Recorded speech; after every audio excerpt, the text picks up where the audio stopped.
அப்பாக்களினுடைய முதல் நம்பிக்கை மகள், அப்பாவினுடைய கடைசி நம்பிக்கையும் மகள். இந்த மகள்கள் வரையக்கூடிய வீடுகளில் ஆறுகள் இருக்கிறது, மகள்கள் வரையக்கூடிய வீடுகளில் மலைகள் இருக்கிறது, நதிகள் இருக்கிறது, மரங்கள் இருக்கிறது, குருவிகள் இருக்கிறது.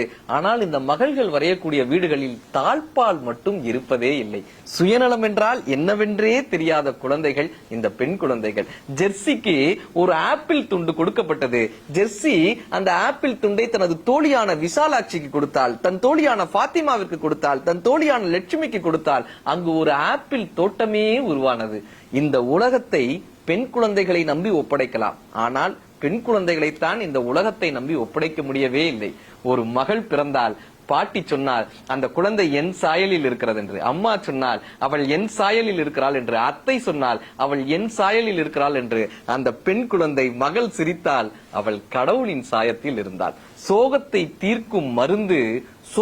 தீர்க்கும் மருந்து மதுவிடமோ மதகுருவிடமோ இல்லை, அது மகள்களின் புன்னகையில் தான் இருக்கிறது.